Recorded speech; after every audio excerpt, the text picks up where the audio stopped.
Halo, Assalamualaikum warahmatullahi wabarakatuh. Balik lagi di STMJ. Satria tanya mohon dijawab. Akhirnya bos, kita bisa bertemu kembali di STMJ. Nah, buat kesempatan kali ini gue udah ngundang temen gue nih.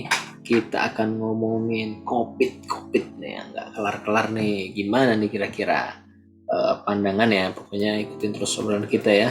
Kita sambil tunggu dulu. Ada Mbak Amanda. Assalamualaikum Waji. Waalaikumsalam. Aduh, aduh. Alhamdulillah. Aduh, Thank you loh sebelumnya lo udah mau menyempatkan buat bikin nggak jelas kayak gini. Aduh, aduh. apa kabar man? Alhamdulillah baik. Lu gimana, Alhamdulillah. Ji? Alhamdulillah baik-baik sehat-sehat semua. Keluarga sehat juga ya. Alhamdulillah sehat. Alhamdulillah. Ini posisi lagi di mana berarti Jakarta? Lagi Jakarta, lagi tugas. Lagi tugas luar biasa. Semangat. Semangat. Di garda terdepan kita ini. Aduh, Iya ya udah lama kita nggak ngobrol-ngobrol ya. terakhir nggak tahu, nggak inget terakhir Nggak kapan inget gitu. iya ketemu juga nggak inget kapan ya. Apalagi kondisi kayak gini makin susah ketemu ya. Janjian ketemu ya pas dulu wisuda terakhir. Iya kali ya. Habis itu belum ke ini lagi ya, kita belum ke kampus-kampus lagi Enggak, atau masa acara apa gitu. Iya enggak kan di kantor nggak lo, ada tugas, lo apa-apa. tugasnya di Bandung ya. Iya, aku balik ke Bandung lama. Heeh. Iya. Lagi Begitulah. sibuk apa berarti sekarang nih man? Sibuk, gini doang, kerjaan kantor. Di dalam Lagi kantor. tugas ke Jakarta ya sibuk di Jakarta, kalau lagi di Bandung ya sibuk di Bandung. Kantor akibat ini, akibat pandemi jadi lebih sibuk. Aduh iya, Iya. biasanya sibuknya sama jemaah umroh kan yang mau Iya. vaksin atau di embarkasi haji.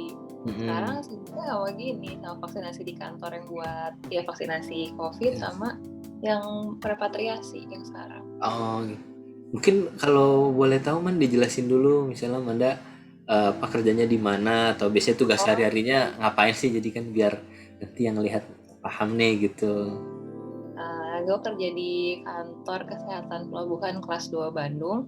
Kalau Hmm, misalnya ada yang pernah berangkat umroh harusnya tahu sih KKP. KKP ya. Karena tempat vaksinasi meningitis kan di situ kan. Iya. Di situ. Terus kebetulan di kantor gue di bagian epidemiologinya di seksi. Karena nama seksi gue apa ya lupa. Udah lama nggak di kantor. Enggak maksudnya ingetnya ingatannya doang. Pengendalian karantina dan surveillance epidemiologi nama seksinya. Oke. Tugasnya epidemiolog kesehatan. Kalau sehari-hari ya, kalau misalnya di kantor sih itu doang. Kalau ada yang vaksinasi, datanya kita catat. Terus kalau misalnya di bandara, kita pengawasan lalu lintas orang yang keluar masuk di Bandung lewat Bandara Hussein. Terus kalau lagi situasi khusus kayak haji, kita tugas di asrama haji Bekasi. Nah, karena Oh, Jawa Barat ya. di asrama haji Bekasi kan buat jemaah dari Jawa Barat kan. Terus kalau lagi COVID gini, kita penugasan di hotel karantina. Kalau tahun lalu sih sempat di Wisma Atlet, tapi waktu itu gue lagi tubal kan, lagi nih Oh iya. keluar jadi nggak ikut, nggak Iya. ngerasain Iya. di Wisma Atlet, nggak ngerasain. Cuma Itu sekarang lebih ini ya Wisma Atlet lebih maksudnya menantang. lebih lebih menguras fisik dan mental kata anak-anak yang di sana. Kalau sekarang sih lebih rileks lah istilahnya karena cuma pengawasan di hotel karantina. Gitu sih paling apalagi ya. Udah gitu. Ya berarti di KKP ya. Kan gua kan kebetulan kerja di bandara nih dulu di Bali Oh iya, juga ada tuh KKP juga. Nah itu Denpasar. tugas-tugasnya berarti mirip-mirip gitu ya. Yang Ya sama Denpasar kayak tapi nggak tahu kelas berapa ya, kelas 4 kalau nggak salah ya. Pokoknya ada. pasar tuh enggak ada pasar tuh saat kelas satu apa ya? Satu apa dua? Oh Lupa. itu untuk ininya ya, untuk apa namanya ukurannya kelas satu kayaknya sih ya kayak Soekarno Hatta ya kayaknya Seinget ya. gue lupa. Kalau soalnya kalau kelas 4 cuma satu KKP Yogyakarta doang. Oh iya. Ya, itu jadi kurang lebihnya sama ya, maksudnya ada yang kalau gue sih taunya nih ya, nanti dikoreksi aja, kayak ada yang ibaratnya klinik atau kantor gitulah di bandara gitu. Nah itu apa emang perwakilan KKP-nya aja atau KKP sendiri sebenarnya ada kantornya juga gitu di luar itu? Ini sih kayak bertanggung jawab buat tadi lalu lintas pergerakan orang ya, baik apa namanya domestik. Kalau misalnya dulu kan Bali malah kebanyakan yang internasional Hmm. gitu, dia yang kayak Hmm. kebijakan untuk pencegahannya atau screeningnya lah gitu untuk Hmm. ini Sama sih, Hmm. sama aja. Soalnya kalau misalnya di Bandung itu jatuhnya jadi pos bandara. Oh ya, Jadi pos bandara. kantor induknya kita ada lagi. Nah, terus kita ada pos di bandara, isinya ada kliniknya juga sama tempat untuk karantinanya juga. Kerjanya sama sih, sama-sama. Cuman Sama ya? load-nya pasti lebih besar di Denpasar. Iya, Karena kan internasional dan banyak banget internasional. flightnya. Kalau di Bandung kan cuman dari KL sama dari Singapura. Jadi load-nya nggak terlalu inilah. Nah kalau Manda ini yang di kantornya itu atau yang sesekali ditugasi di bandara atau bisa tergantung Kalau gue penugasan di aja? kantor induk. Oh di Waktu kantor sebelum induknya. Oke. waktu sebelum gue tubel sih sempat pengawasan di bandara. Jadi kayak ada piketnya gitu kan, Tiket pengawasan di standby. internasional. Kalau pas gue pulang udah ada, jadi udah ada orangnya di stasiun di sana khusus. Yang di induk, di pos. Jadi nggak rolling lagi. Itu di induknya. Gitu. Oke. Nah, Man, untuk ini nih biar lebih tahu, tadi kan lu jelasinnya terkait dengan di bagian epidemiologi ya. Terus dulu kan kalau nggak salah kuliah juga epidemiologi ya. Nah Juga. itu mungkin boleh jelasin itu apa ya epidemiologi itu? Maksudnya kayak mungkin orang-orang kan nggak banyak tahu nih. Terus kayaknya sekarang menjelang apa saat pandemi ini mulai-mulai orang pada aware nih apa kaitannya sama epidemiologi lah atau misalnya terkait dengan kebijakan atau misalnya strategi pencegahan pandemi COVID ini. Mungkin boleh dijelasin dulu epidemiologi itu belajar tentang apa sih? Apa yang di ininya diurusin atau misalnya seputar apa gitu.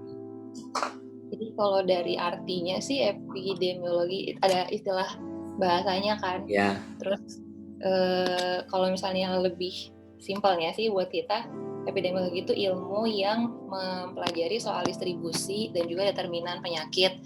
Maksudnya apa? Kalau distribusi itu kita mempelajari gimana cara penyakit itu menyebar.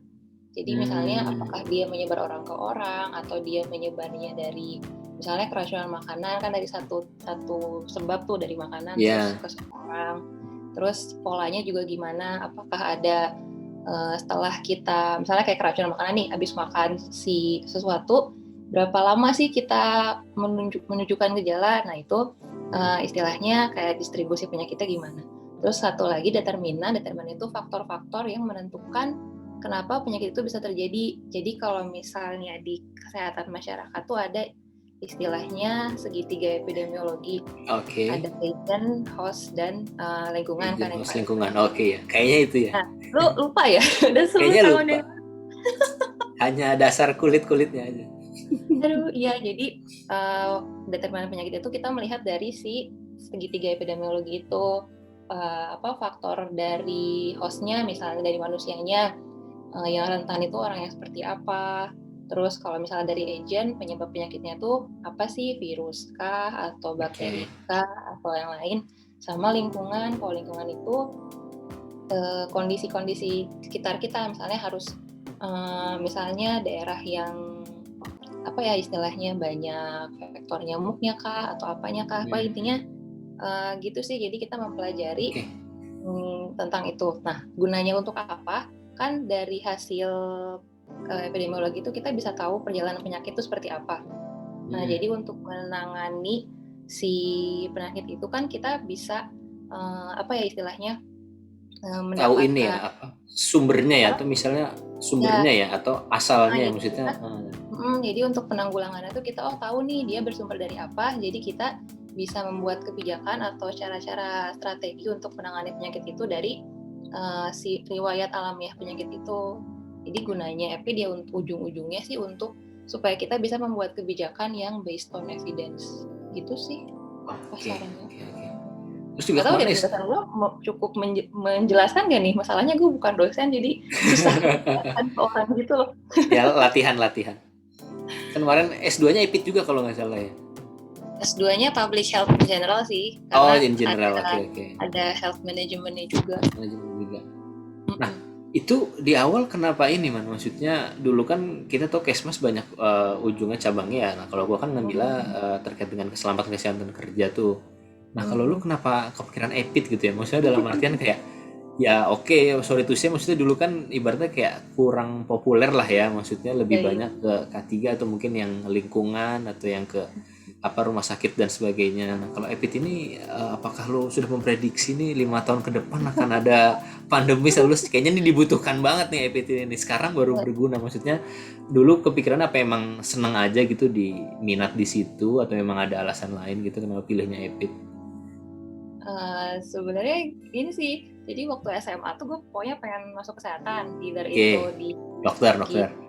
entah itu mau dokter kayak mau gizi, cuman kalau perawat enggak, karena terlalu istilahnya terlalu teknis gitu kan. Gue Teknis ya. pengennya rada mikir Sih ada gimana sih mikir mesti. dokter tapi Terus lebih mikir dia. tapi kayak gitu lah. Nah terus Hmm. udah kan akhirnya nggak keterima FK, masuk FKM, terus gue nyari nih dari semua peminatan yang ada di FKM itu yang paling apa ya, dasarnya Kesmas tuh apa sih gitu. Oke oke ya. Yang mendasari Kesmas tuh kan kalau nggak salah dulu tuh diajarinnya EPIT sama Biostat kan. Ya core of the Nah core gitu lah untuk ya. Gitu ya. kalau yang kayak Sling dan teman-temannya kan itu kayak pengembangan lebih jauh dari EPIT kan.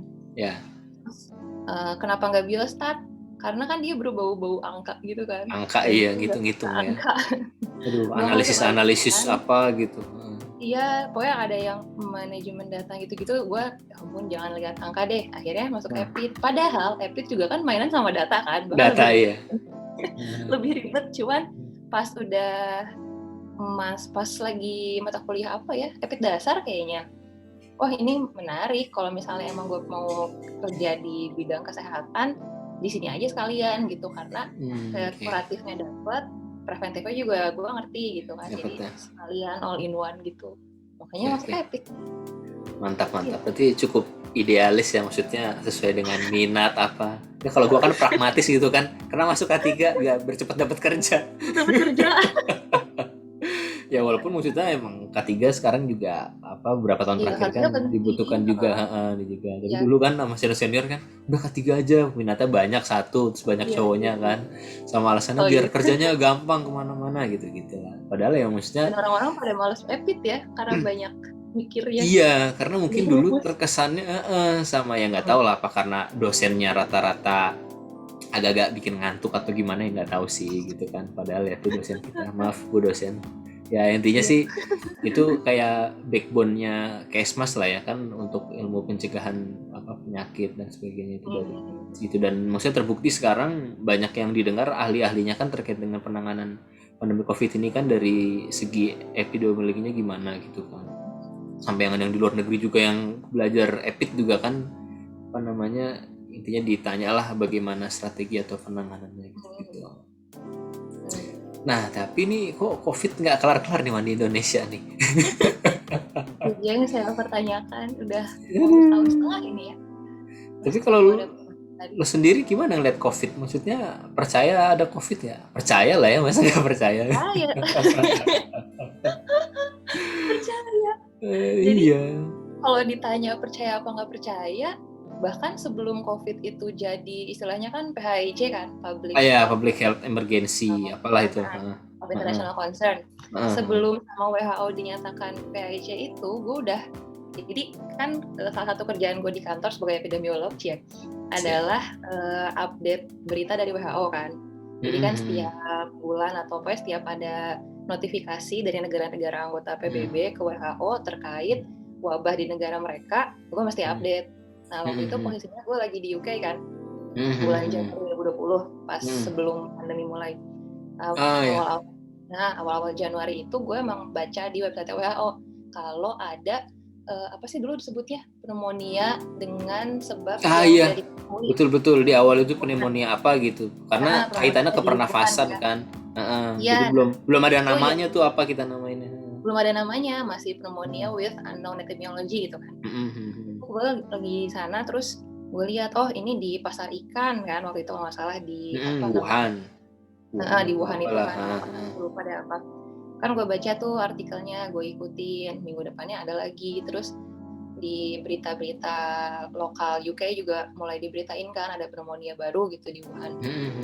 Nah terus makanya pas kalau nggak salah dinyatakan peaknya itu akhir Januari kan ya, tanggal 31 kalau nggak salah ya. Nah dari situ tuh bener-bener jadi wabah ini, makinlah gue cari beritanya kan, karena baik itu sering banget kita bahas di kantor. Jadi ya salah satu, meskipun gue lagi tubel ya tetap gue cari tahu kan beritanya. Nah, lu selesainya, sorry, kalau boleh tahu selesai tubelnya tuh Januari 2020 pertengahan ya? Gue beres tubel kemarin September 2020.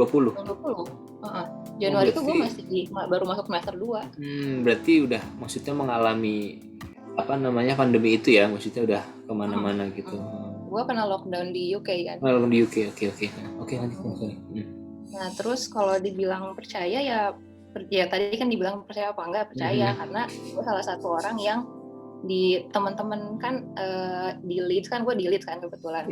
Nah itu kan banyak yang bukan mahasiswa kesehatan.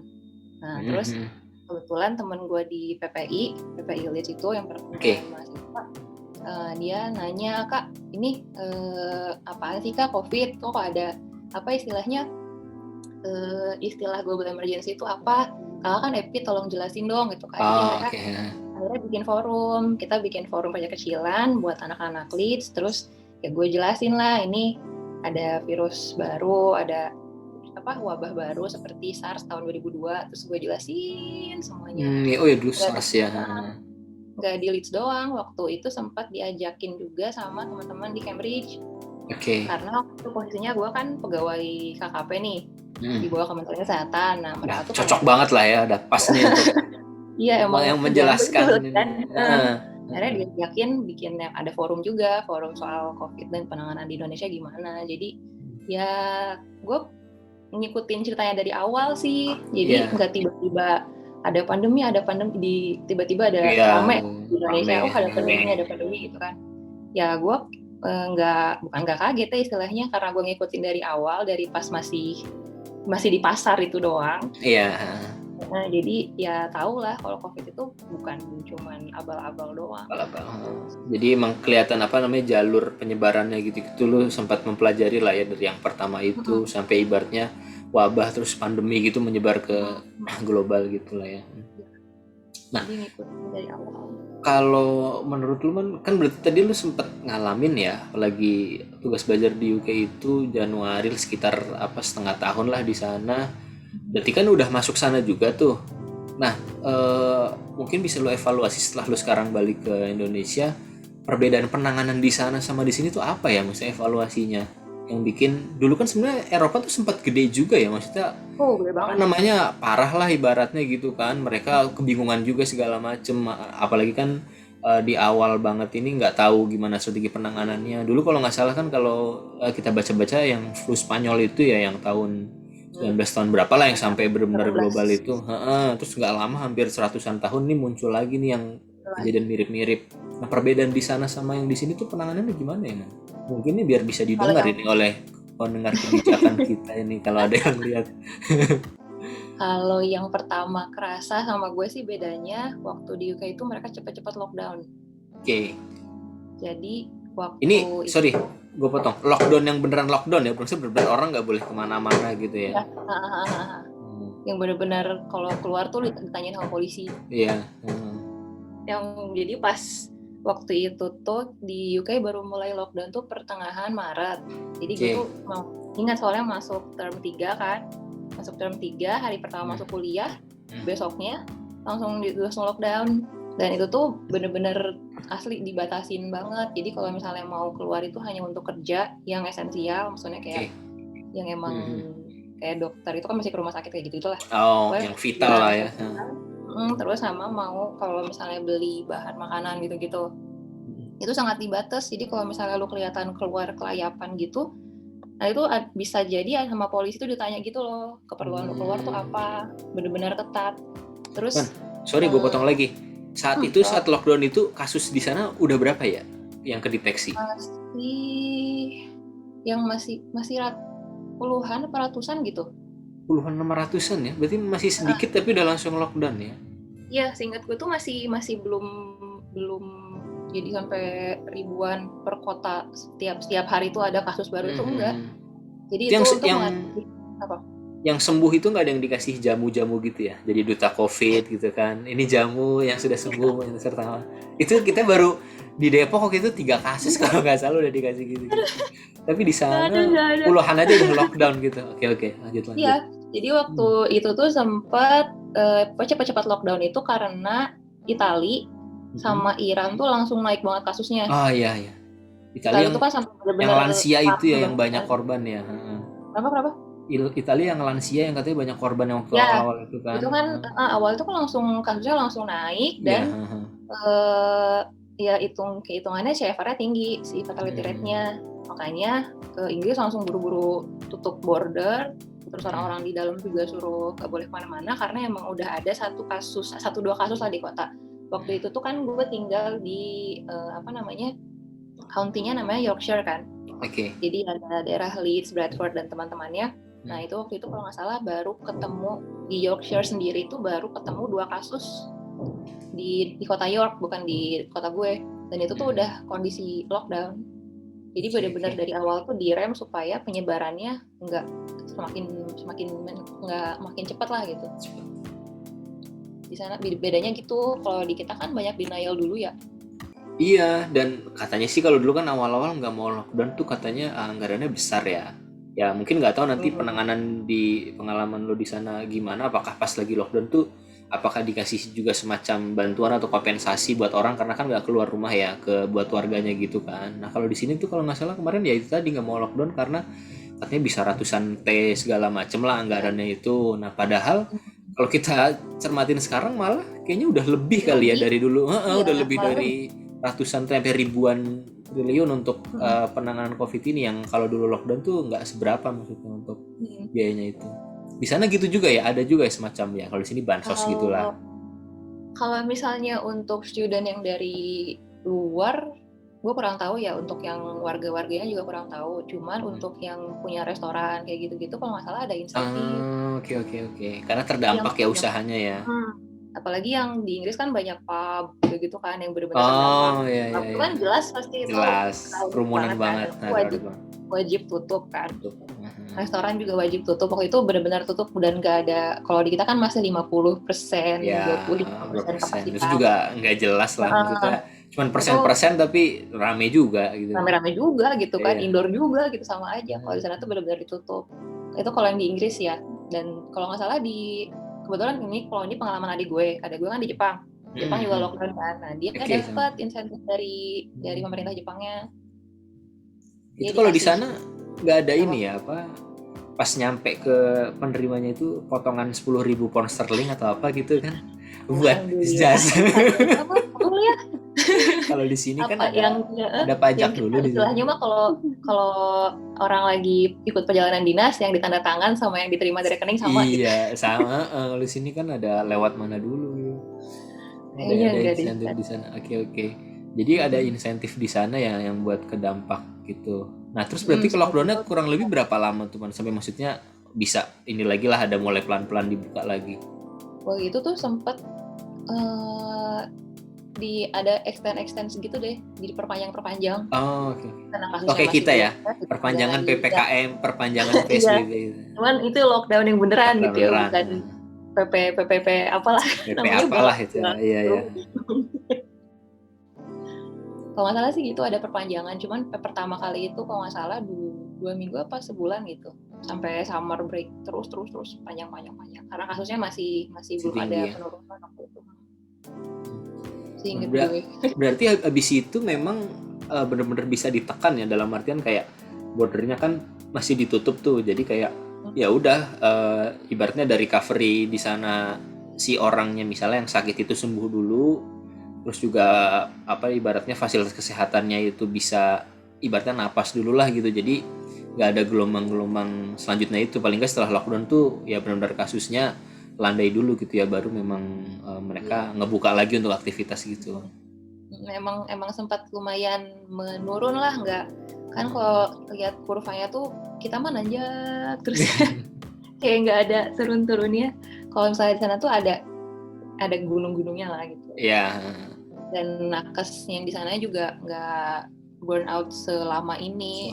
Kalau ingat gue sih emang waktu itu di NHS, di National Health Service-nya emang lagi kekurangan tenaga juga waktu itu tuh, lagi perawatan lagi banyak yang masih kurang terawat gitulah kalau nggak salah. Mhm. Terus dengan adanya COVID ini kan makin berat kan. Teman sekelas gue kan ada yang GP di sana kan, dia general practitioner, Oh, oke. istilahnya dokter lah, Dokter. dokter di sana. Terus dibilang stres juga kalau misalnya nggak lockdown. Jadi mereka sih bersyukur lah ada lockdown ini, jadi supaya bisa napas dikit gitu. Iya sih. Napasnya. Berarti kalau dari lu pribadi ini setelah mengalami mungkin di sana pengalaman juga di sini, kayaknya kalau lockdown atau kayak sekarang nih PPKM, PSBB apalah namanya itu lebih efektif lockdown lah ya kayaknya ya, untuk benar-benar stop sementara penyebarannya itu. Iya, soalnya kalau misalnya yang pandemi dalam negerinya belum beres tapi kasusnya nambah terus, ya kapan selesainya? Kalau kita bisa bikin restriction yang ketat, benar-benar nggak boleh ada yang masuk dulu, terus kita tanganin nih yang dalam negeri sampai angka kasusnya turun. Nah itu kan lebih mending lah buat nakesnya. Misalnya katakanlah ada restriction PSBB ya bahasanya, gue bingung. Sekarang sih PPKM sih yang gue tahu, PPKM mikro. Malah ada ini sekarang penebalan PPKM mikro. Jadi PPKM mikro tapi di bold gitu kan, penebalan. Masalahnya gini ya, kalau misalnya lihat di Undang-Undang Karantina Kesehatan nomor 6 tahun 2018 yang baru itu, istilahnya tuh gak ada PPKM, istilah karantina itu yang ada adalah karantina rumah sakit, karantina wilayah, dan PSBB. PPKM dan teman-teman itu gak ada. Jadi kalau misalnya dari tadi kan PPKM tuh yang mana sih? Definisinya tuh di undang-undang gak ada. Gak ada ya. Cuman ya tahu deh apakah karena mau menghindari kewajiban untuk membiayai haji. Nah, itu dia tuh tadi tuh kan alasan pemerintah kan itu. Terus sama katanya ada juga alasannya katanya nih, kalau misalnya lockdown dan segala macamnya, nanti yang orang-orang kecil nih, yang kalangan bawah nih, yang maksudnya dagang apa segala macam lah, yang emang malam-malam atau non formal gitu-gitu, UMKM ini bisa ini nih nggak hidup nih, bisa mati kelaparan lah segala macam gitu-gitu. Nah kalau di UK ada case-nya kayak gitu nggak, man? Misalnya kasarannya yang mungkin di sana pengamen jalanannya lah atau tunawismanya segala macamnya itu pada saat lockdown, mereka ya itu tadi, apakah dapat insentifnya itu atau misalnya gimana tuh dia mereka buat hidupnya saat lockdown itu? Gue lupa kalau misalnya dengan penghasilan di bawah berapa dapat apa enggak, lupa deh. Seingat gue sih ada yang kayak gitu, tapi dah emang gimana ya, kalau kondisi wabah kayak gini kan emang udah kewajiban pemerintah kan untuk penanganannya, baik dari sisi penanganan wabahnya sendiri atau menjaga supaya orang-orang itu tidak terdampak ekonomi secara berat. Kewajibannya kan gitu kan harusnya, bahkan di Undang-Undang Karantina Kesehatan juga istilahnya emang jadi tanggungannya pemerintah pusat kalau misalnya ada karantina kayak gini. Cuman emang itu berlaku untuk karantina wilayah. Kalau lihat di undang-undang bahasanya, untuk PSBB sendiri dia nggak ada bahasa hajat hidup orang banyak dan hewan ternak itu tidak ditanggung kalau di PSBB. Cuman kalau karantina wilayah ada. Untuk menghindari tadi kali ya. Iya padahal.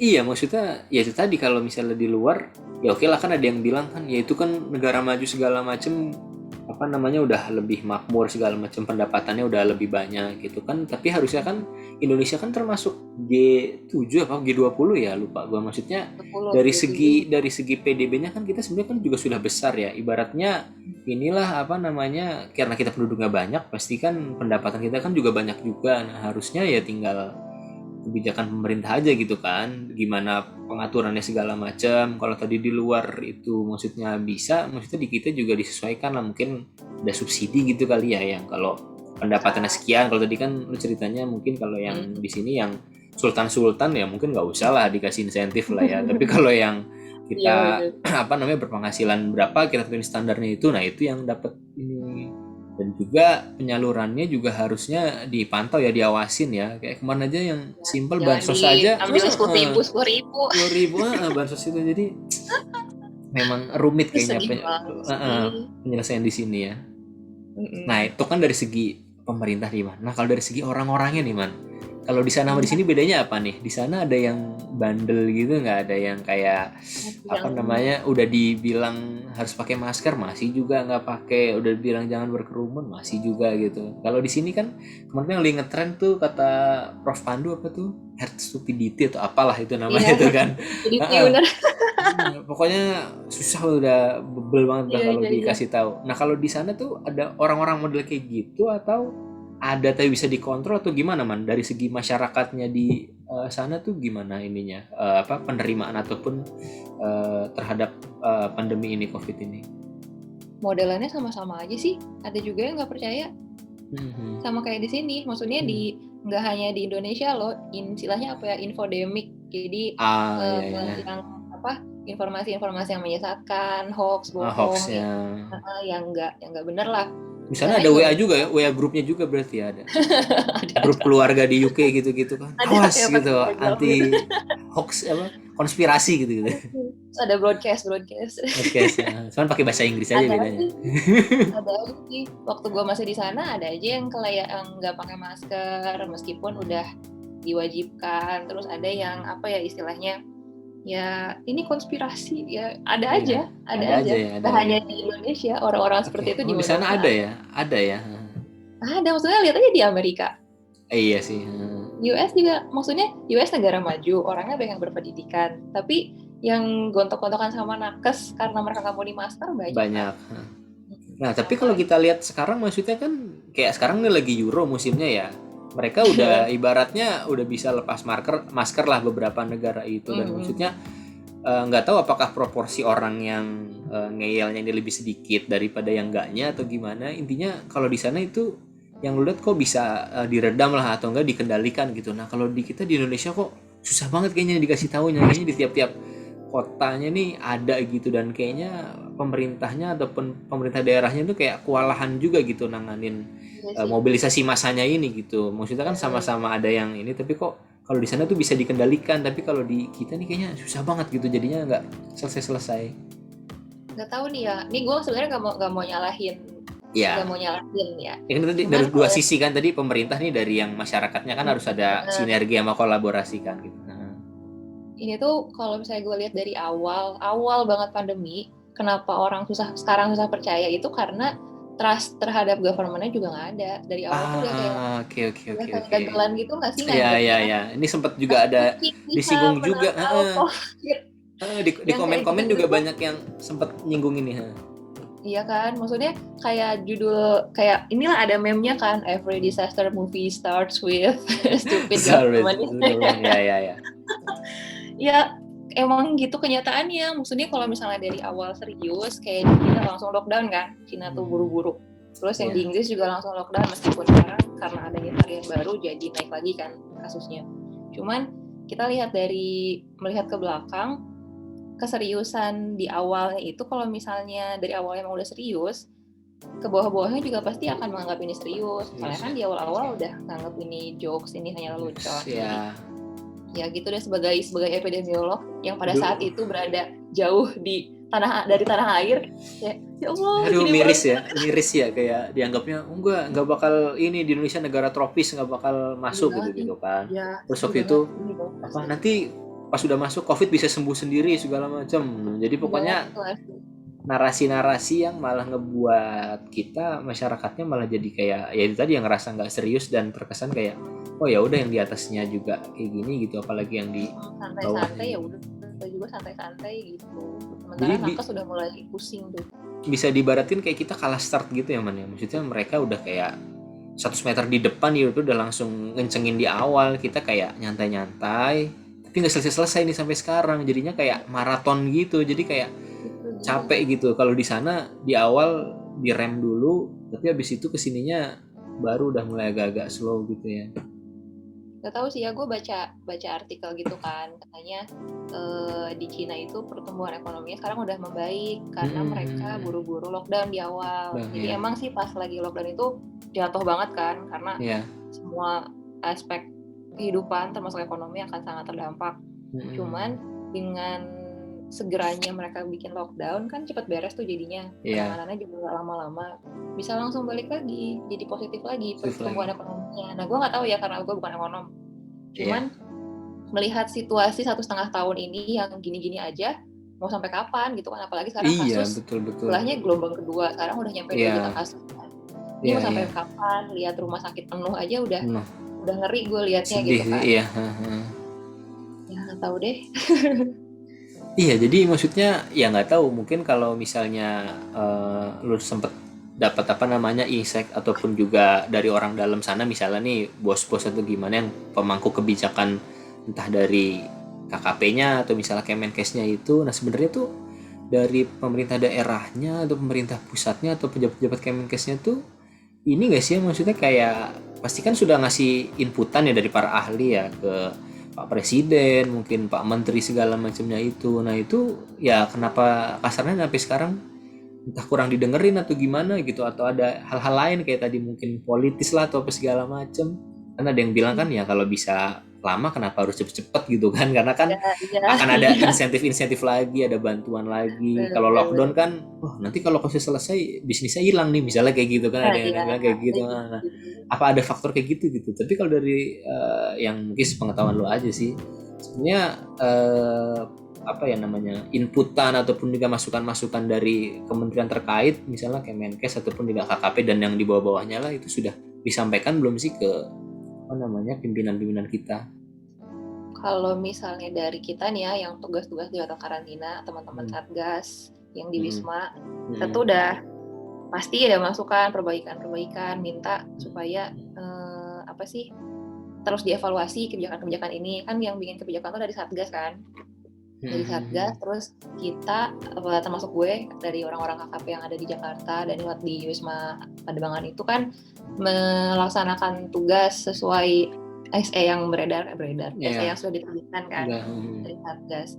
Jadi yang pengawasan di pintu masuk untuk WNA yang masuk, WNI yang masuk gitu, So, kita udah sering evaluasi, ini kekurangannya di sini, kita harus apa sih namanya, banyak lah yang masukan-masukan, cuman keputusan terakhirnya kan ada di ya, atas sana. atas-atas ya, betul. Nah gue nggak tahu apakah ada pertimbangan lain Atau pembisik-pembisik lain atau apalah gitu ya. atau ada apa ya, entah ini ada kepentingan kah, gue ngarap sih nggak ada ya. Kepentingannya tuh harusnya kepentingan supaya pandemi ini cepat selesai, Cepat selesai, betul. demi negara inilah, kita mau sampai Iya. kapan pandemi kayak gini. Cuman nggak tahu apa yang terjadi lah, gue nggak ngerti. Jadi ya masih seperti ini. Gue pribadi tuh pengennya kalau misalnya gue sama teman-teman gue yang di hotel karantina nih, ini kenapa WNA masih masuk sih gitu. Iya, betul. Apalagi kemarin yang larangan mudik kan, itu, yang larangan mudik kan yang bikin makin iya, trustnya berkurang, yang dari luar yang pembawa varian Delta ini malah masuk gitu. Nah, maksudnya. itu dia, maksudnya kan gimana ya? Kita tahu varian Delta itu kan munculnya di luar kan, bukan di kita. Di kita. Berarti kan kalau misalnya mau mencegah supaya nggak masuk, ya pintu depannya dikunci. Kunci jangan masuk. Nah, ini tuh kita masih terima WNA masuk, masih los. Dan ya gimana nggak masuk gitu kan, pasti yang namanya tes PCR, meskipun orang-orang kan kalau misalnya ada yang masuk di Indonesia, di karantina dulu 5 hari kan. 5 hari, terus mereka entry tes sama exit tes di hari pertama sama keempat sebelum mereka keluar, sebelum check out kan. Misalnya oke, hasilnya PCR-nya negatif, tapi kan emang sih PCR itu adalah golden standard untuk menentukan orang itu punya COVID apa enggak. Ya. Tapi kan hasil tetap positif ada ininya ya, false negatifnya ya, walaupun 92% gitu kan. Bisa aja dari pengambilan swabnya yang kurang akurat atau apa. Jadi atau harinya kan ada hari keberapanya tuh kan juga ada faktor juga ya.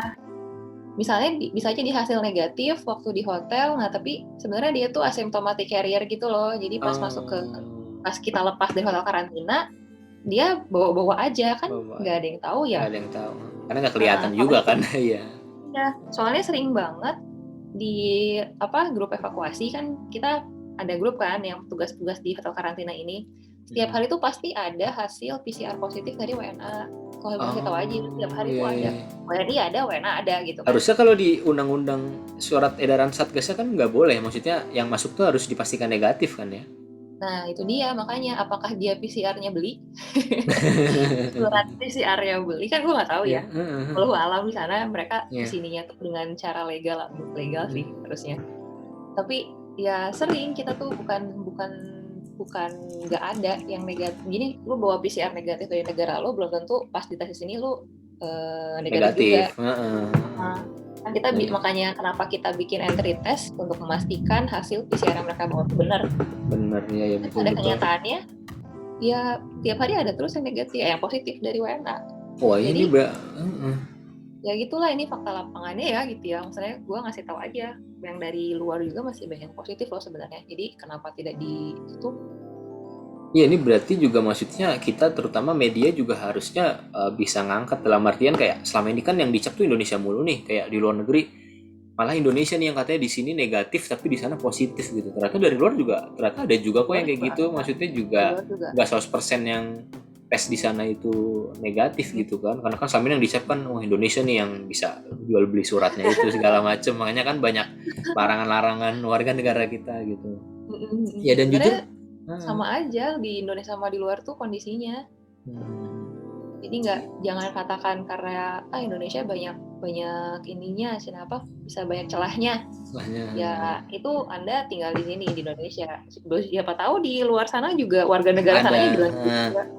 balik Ini ke bukannya apa ya, cuman buktinya masih ada yang positif gitu. iya. Itu kembali lagi sebenarnya di ya, tadi kebijakan atau mungkin pengawasan lah, intinya harus benar-benar ketat banget dan apa namanya seefektif mungkin gitu, nggak ada celah-celah itu.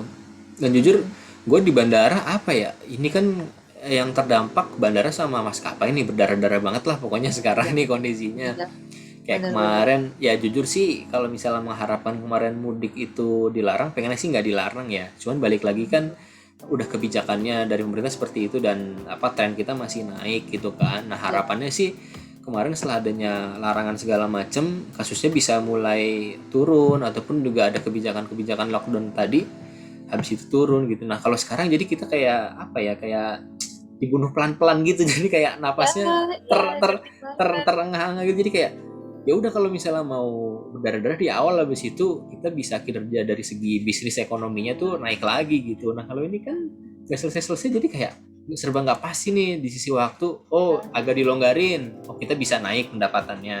Tapi ternyata belum selesai masih habis itu kasusnya naik lagi, jadi direm lagi. Jadi kayak naik turun. Jadi memang benar-benar ngaruh banget maksudnya dari sisi kebijakan ini terkait ke peningkatan kasusnya itu. Ditambah lagi di Vaskesnya sendiri masih banyak kasus yang belum terselesaikan. Nah, iya. Jadi Terus ya sama makin bertubi-tubi lah. yang bikin ngeselin tuh kemarin ada lagi tuh lupa di bandara mana. Alhamdulillah sih bukan bandara Angkasa Pura I, tapi itu juga oknum juga ya. Yang ini man, yang alat antigen bekas itu Gue. kan, itu kan makin menurunkan tingkat kepercayaan banget kan, kayak yang ngapain udah swab antigen tapi ininya bekas orang, bisa jadi positifnya orang menduganya kan bukan karena dia, positifnya bukan karena dia tapi karena yang sebelumnya. Nah itu makin ibaratnya trust isunya tuh makin besar gitu kan. Nah, ada aja yang kasusnya Gue pas macam-macam. dengar berita itu langsung kita tuh udah Setengah mati ya. Iya. Bapak Ibu kalau mau berangkat tolong dites Tes. dulu supaya kita yakin Anda tuh Iya. tidak akan menularkan di Iya. daerah lain gitu kan. Lah Ah. ini ngapain, saya takut nanti hasil ininya bekas punya orang. Iya, kaum yang anti covid itu makin seneng dia, wah ada alasan nih gua nih. Nah itu buktinya yang tes di ini pakai alat bekas makin aduh. Iya. Serangannya banyak kalau jadi nakes ya. Maksudnya dari sisi pandeminya iya, penyakitnya, orang-orang yang sakitnya Iya. banyak, terus orang-orang yang istilahnya menjatuhkan gitu kayak Ada juga diskreditkan oknum-oknum usaha kita selama ini tuh. ini. Capek. Nah, Man, kalau dari lu pribadi ini nggak sih apa namanya capek pasti lah ya, tadi kan udah nggak kelar-kelar gitu maksudnya kan lu hitungannya nakes juga lah ya, maksudnya kan KKP gitu kan garda terdepan salah satu tenaga kesehatan juga kan kan di garda terdepan.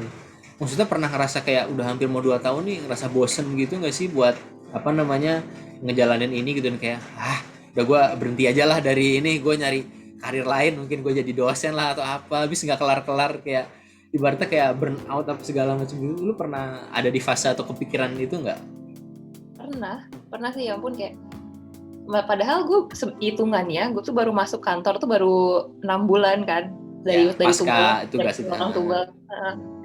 Baru 6 bulan tuh udah mumet gitu loh, maksudnya lihat data-data kasus kan kita pasti update terus kan di kantor tuh, kok kita nggak turun-turun ya, kayak kalau lagu apa sih, ke puncak gunung naik Ke puncak gunung.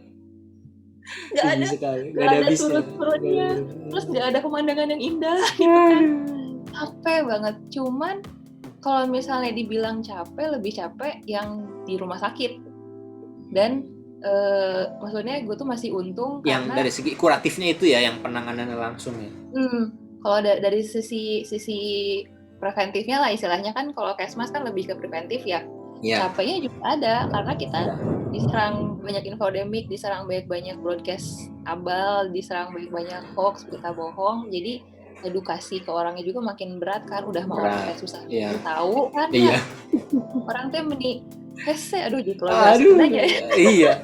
Lah jangankan yang itu, yang gue aja yang kantor, skalanya kantor aja tuh iniin orang tuh masih susah, maksudnya ke pekerja-pekerja yang kalau misalnya harus pakai masker, harus tes apa segala macam, itu baru yang lingkup kecil lah ya, itu baru satu kantor, belum kantor yang lain. Nah ini lu mungkin dari berbagai macam latar belakang dan segala macam orang itu harus diedukasi seperti itu. Gimana yang awam kan, maksudnya yang ngerti kesehatan aja kadang masih ada yang kayak masih bukan denial lah istilahnya, masih belum begitu apa ya, menganggap ini serius lah kasarnya gitu. Jadi kayak ya itu kan yang apa sih yang bilang apa sih, kartu anti vaksin, kartu anti kalung dulu. Kalung iya. Itu kan orang-orang yang berpendidikan kan. Iya, terus juga jamu obat inilah apa yang kayak sekarang tuh kan juga obat cacing juga disebut obat COVID ya. Jadi kayak masih banyak misinformasi ataupun juga yang gue shock sih. Maksudnya loh, Bapak tuh bukannya sekolah di mana ya, pengen aja. Jadi makin berat di situnya. Cuman ada yang bilang kan keran baru nih, bisa buat pengadaan lagi, ini lagi, anggaran lagi. Ya, cuman nggak tahu lah politisnya. Ya nggak tahu ya, cuman ya salahnya sih di situ sih. Maksudnya kita tuh fokusnya tuh kemana-mana gitu loh. Cuman kalau misalnya ditanya pengen ganti kerjaan apa, enggak sih. Ini emang udah tugas, terus ya apa ya, gue kemarin tuh kan kuliah capek sih. Kuliah berapa tahun, terus belajar soal kesehatan masyarakat, belajar EPID. Ya inilah waktunya gue untuk memanfaatkan ilmu-ilmu itu gitu. Jadi maksudnya emang ladang buat kontribusinya di sini gitu ya udah. Iya itu. Apalagi kemarin gue beasiswa ini lagi. Terus kontribusi gitu kan, jadi nanti dihujat netizen, Anda dihujat netizen. Mana kontribusi Anda buat Indonesia? Aduh, nih gue di hotel karantina. Jangan sampai disuruh ngembaliin uangnya kayak si siapa ada satu itu kan, suruh ngembaliin uang belajar. Tidak. Saya kerja buat Satgas. Kerja buat Satgas. Ya gitulah kasarnya gitu. Ya emang kalau kita ngomongin COVID ini masih banyak PR lah ya ibaratnya buat di Indonesia khususnya kan.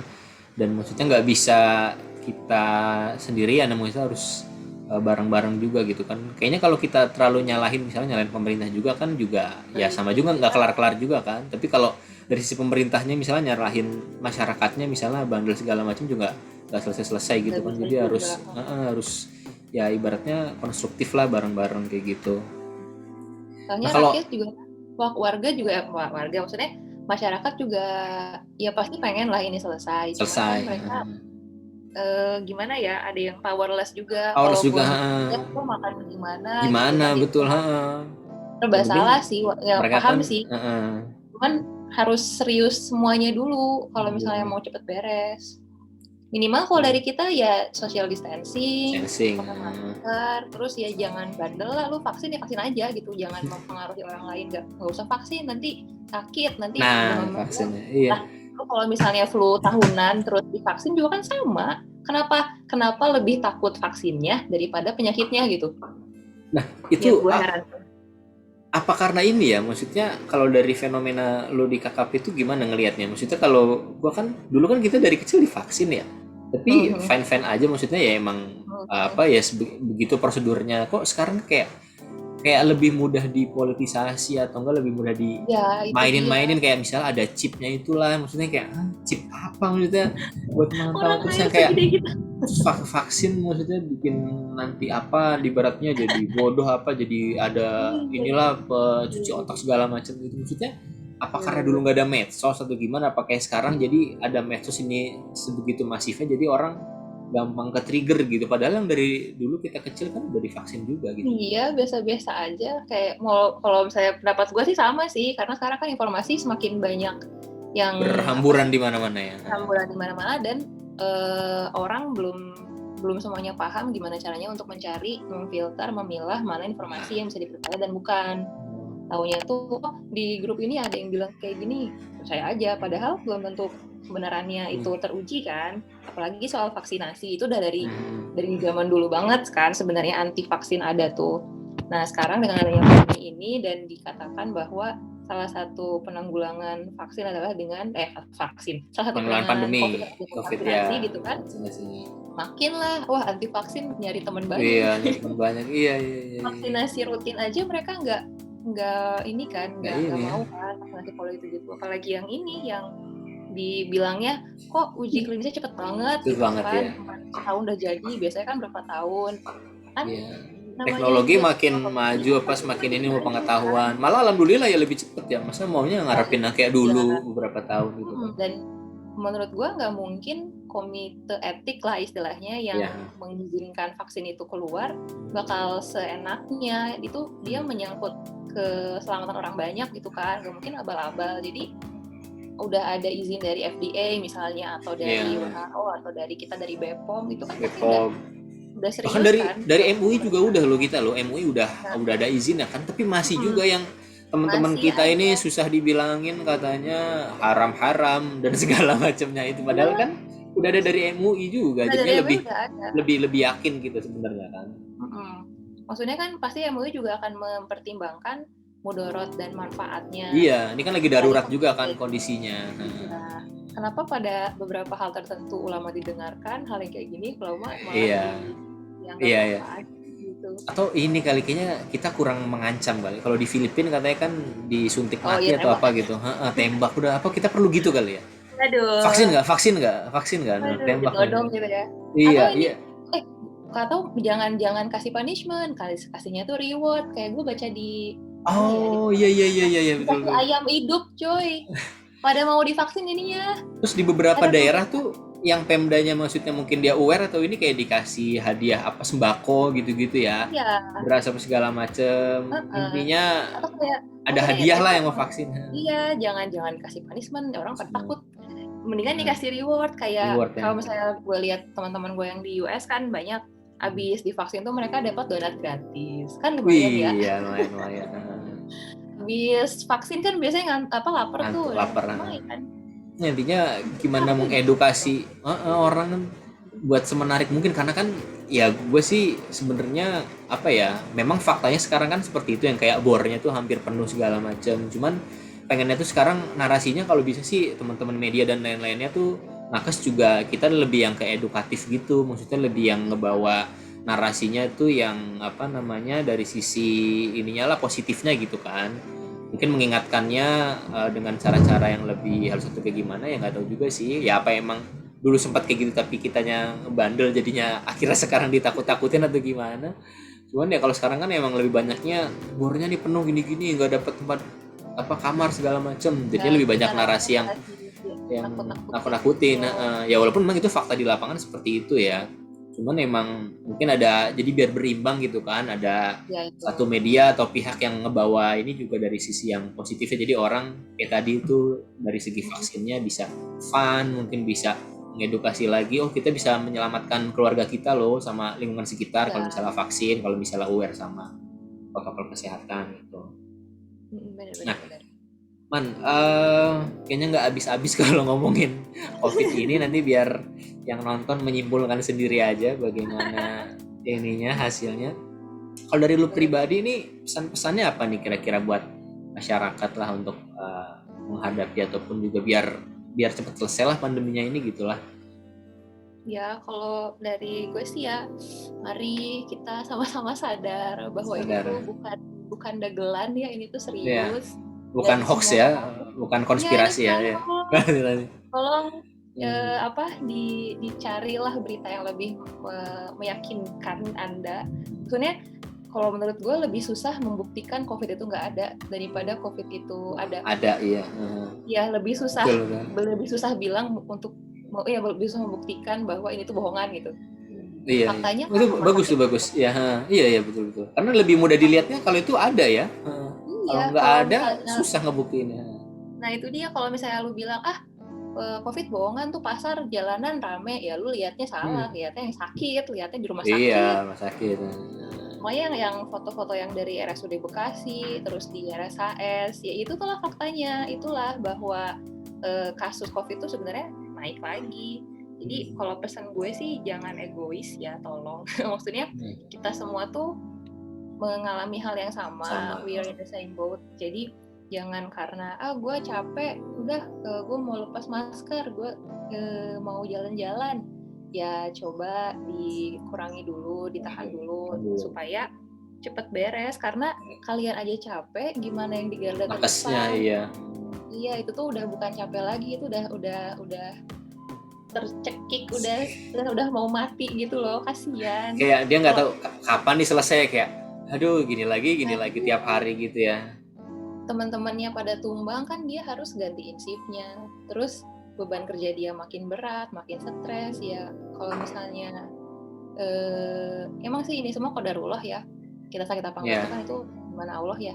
Cuma kan ada yang istilahnya kita usaha dulu. Ikhtiar. Oh ini sering yang digaungkan anti vaksin ini, kan mati atau enggak urusan Tuhan ya. Kalau gitu Anda berdiri di jalan tol aja ditabrak Avanza, gitu, Bapak. nanti kan juga mati juga. Cuman kan kita kan hidup di sini harus ikhtiar, harus ibaratnya usaha lah, baru terakhir diserahkan ke Allah gitu. Sebelum tawakal itu ada dulu istilahnya namanya usaha, ada dulu ikhtiar. Jangan langsung ya udahlah kita berserah sakit enggak gitu kan lah. Itu memang malas aja dia. Iya itu lu malas aja, sama kayak kita kalau dapat rezeki, kita pasti dapat rezeki ya. Iya, Lu kalau misalnya nggak kerja nggak dapat duit kan, tapi ya itulah logikanya. Itu buat para pengangguran itu pasti alasannya kayak tenang, rezeki udah ada yang ngatur gitu kan. Tapi kalau Anda tidak menjemput rezeki ya nggak dikasih. Iya. Bener banget. Ya itu sih maksudnya jangan egois dulu lah, maksudnya semua orang capek, tapi ya kita endure lah, bertahan lah sedikit lagi, dan jangan intinya istilahnya jangan malah menyebarkan yang negatif deh. Maksudnya keep positif biar imun kita naik. Saling mengingatkan lah ya, saling menyemangati, saling mengingatkan. Ya itulah prokes dijaga, terus kesehatan juga imun dijaga, makan tuh yang seimbang, tambahin suplemen lah kalau bisa, tuh gitu-gitulah. Prokes bukan ini doang ya, bukan jargon doang ya. Kan ada say the magic word kan. Say the magic word. Iya. Asal sudah mengikuti protokol kesehatan. Sesuai dengan prokes terus bikin nikahan. Sesuai dengan prokes terus makan bareng. Lah situ kalau makan emang pakai masker kan enggak. Udah melanggar prokes berarti. Ya gitu sih. Sip.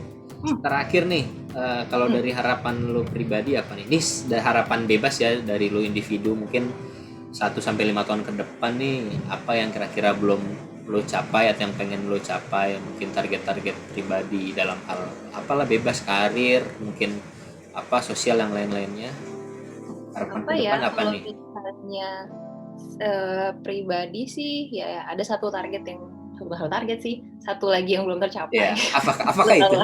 Apakah itu? Lu tahu lah. Apakah belum ada chatnya. Belum ada. Apakah sudah ada ini nominasinya? Ada nggak ya? Itu yang pribadi kan? Ya itu. Iya, kalau pandemi nggak kelar-kelar kan itu terhambat juga, bahaya itu. Iya sih. Itu sih, karena udah sekolah udah beres kan, udah nggak ada lagi yang dipikirin, kerjaan juga ya insya Allah PNS mah tenang merenya, nggak ada yang bad kan. Alhamdulillahnya itu udah sesuai sama bukan minat juga sih, emang gue menikmati lah kerja di sini. Iya. Jadi PNS, di epidemiolog. Tinggal Meskipun ya target orang ya, tua lah ya, belum lah ya. Udah ya ditagih target ya. itu. Tinggal ditagih. Oh, apa? Alhamdulillah sih nggak Oh ricuh. enggak. Oh enggak. Kirain ditagih tiap bulan. Progresnya mana Nggak ini? ricuh. Nggak sih, paling bapakku suka main, kan di rumah tuh ada kebun gitu kan. Terus ada anak kecil yang suka main di kebun. Terus ngeliat ayah tuh kayak, sepertinya ayah pengen sama anak kecil. Iya, iya. Gak apa, main sama namanya Adit kan. Dah, ayo main sama Adit aja sampai Aditnya masuk SD. Kayak macam kode-kode halus gitu ya, kode-kode halus. Mengalihkan fokus ya, Iya. sama gitu dulu. Aduh, nggak, itu bercanda. Cuman itu sih, sama satu lagi yang benar-benar harapan gue sih pas nanti pandemi ini beres, keluarga gue tuh masih semuanya sehat, nggak berkurang. Ya. Ya, apalagi adik gue kan posisi lagi jauh kan. Iya. Gue nggak lagi di Indonesia, jadi khawatirnya tuh double gitu loh. Apalagi pas kemarin di UK, gue berlipat-lipat khawatirnya. Gue di UK stres, nyokap bokap gue di Bandung gimana keadaannya, adik gue non jauh di sana juga sendiri. Pokoknya malah mencar-mencar ya, lagi pandemi bukan yang ngumpul, maksudnya satu keluarga tapi mencar-mencar. Emang kalian anak yang bagaimana ini? Suruh mak bapak ya, yang nyuruh kita tapi sekolah di luar ibu ya. Karena kewajiban ya, maksudnya karena emang ini tugas juga kan. Iya sih, terus ya emang apa ya, emang kayaknya jalan hidupnya harus begini kali ya sama Allah. Gue sama adik gue berangkat sekolahnya barengan, terus tiba-tiba di tengah perjalanan tiba-tiba pandemi. Ada aja, ya mungkin ujian buat keluarga juga sih. Cuman ya harapan yang terbesarnya sih itu semua keluarga gue dan teman-teman, dan termasuk lo juga Ji, dan semua teman-teman gue lah, semuanya dilindungi sama Allah. Iyalah. Gue menunggu soal itu, menunggu sesuatu itu, sesuatu apa ini? Pengumuman itu. Ya Allah. Ya intinya gitu deh, semoga kita semua dijaga oleh Allah Subhanahu Wa Taala. Kalau ini sekolah mau S3 mungkin profesor, mau ngajar apa segala macam. Aduh, itu biar adek gue aja deh. Pusing ya, udah ngebul ya, Udah jangan sampai sana. Maksudnya gue tesis aja itu udah nangis, udah malah bikin tesis bahasa Inggris lah. Iya, gue kemarin sambil kerja tuh, aduh bener-bener nggak kepikiran banget ini, kayak harus begadang lah, maksudnya waktunya kan baru bisa malam-malam gitu. Sekolah lagi, udah terima kasih, kalau silahkan kalau yang mau sekolah lagi. Iya, sama di kantor juga ditanyain, man S3. Adek gue aja udah. Gue udah mabok, udah cukup. Ya gitu sih. Ya gue karir ini aja dah, ini aja gue ngambil jabatan fungsional udah. Target Menkes nggak ada, karena jadi Menkes 2045, jadi ibu kota baru nih nanti lo jadi Menkesnya gitu target gue. Aduh, ngeri. Belum sampai ke sana, tapi gue nggak ada pikiran ke sana sih, nggak. Maksudnya jadi pejabat struktural itu di kantor aja kayak udah beban mentalnya tuh pikirin dia kerjaan dia ngerjain anak buahnya juga sudah. Apalagi menteri ya, maksudnya yang politis juga ada gitu segala macam, terus yang diurusin kesehatan lagi kan. Iya, cepet botak gue kayak kepala kantor. Tapi emang kepala kantor cepet yang beruban dan rambutnya menghilang. Kesian juga. Jarang nggak sih, maksudnya yang backgroundnya Kesmas itu menteri kesehatan. Itu ada ya Bu siapa ya, tapi kan tetap ada dokternya ya, tapi baru S2-nya FKM, maksudnya rata-rata dokter. Ya nggak apa-apa sih dari kesehatan, cuman kalau dari segi kesehatan keseluruhan itu kan Kesmas kayaknya lebih masuk Budi, gitu ya. Pak Budi bukannya backgroundnya bukan kesehatan ya? Pak Budi kan ini bukannya engineer dia? Iya, basicnya bahkan lebih jauh dari Kesmas gitu. Iya, makanya kayak kita kayaknya historinya kita agak jarang yang emang backgroundnya tuh dari Kesmas. Jadi maksudnya kalau ada isu-isu kayak gini atau kesehatan tuh dari lebih tepat sasaran lah kebijakannya gitu, karena udah ada ilmunya segala macam. Ya balik lagi tuh politis kan, terserah Pak Presiden gimana maunya. Iyalah. kadang bahkan yang ahli-ahli gitu mending kerja di ranah profesinya aja gitu. Dari luar ya, jadi lebih independen lah ya. Iya, nggak masuk ke pemerintahan. Mungkin, atau juga sih ya. Oke, Man, thank you banget nih. Kayaknya lebih dari 30 menit nih. Sama-sama. Kayak gue janjinya Waduh, 30 menit, udah 2 jam kayak kita nih, itu nggak kok berasa. gak apa-apa. Tapi sangat Yang berfaedah penting kita ngobrol sekali, sih. sangat penuh syarat ilmu ini. Gue banyak Ya, ini disclaimer pendengar-pendengar. ya, saya walaupun saya PNS tapi ini tidak berafiliasi dengan kerjaan Oh iya saya kalau ya, misalnya ya. dikaitkan dengan KKP. Loh justru ini bisa bisa mengklarifikasi kalau PNS tuh kerjanya nggak main Zuma doang, tapi yang beneran kerja. Nggak ada semua di kita. Dulu ada yang bilang kan Aduh, PNS nggak mainnya kerjanya PUBG. oh iya PNS kerjanya main Zuma gitu-gitu zaman dulu. Nah, itu Itu mungkin yang nggak tahu bapak-bapak, generasi bapak TU iya. itu. Bapak Ya TU yang pasti udah agak-agak sepuh mainnya Zuma. Kalau sekarang kita kan mainnya udah berubah lah ya kultur di pemerintahan BUMN PNS tuh yang diisi anak-anak muda udah lebih inilah ya aware sama sekarang udah lebih pengen banyak. pengen maju lah ya, nggak mungkin mau gitu-gitu aja gitu. Sip, oke, thank you banget Man sekali lagi. Makasih. Semoga sehat-sehat terus buat lo, buat Ya, keluarga sama-sama. semuanya. Semoga target-targetnya tercapai dan tetap Makasih. semangat menjadi garda terdepan. Ya, Semoga pandemi ini cepat berakhir. Min. Capek juga. Ya, capek juga. Sip, semoga nanti kita Oke bisa deh. bertemu di lain kesempatan. Oke. Yo, thank you Man ya. Yuk, sama-sama Yo, lagi. Ya, bye. Yo, salam. Blik, Blik dulu. Waalaikumsalam.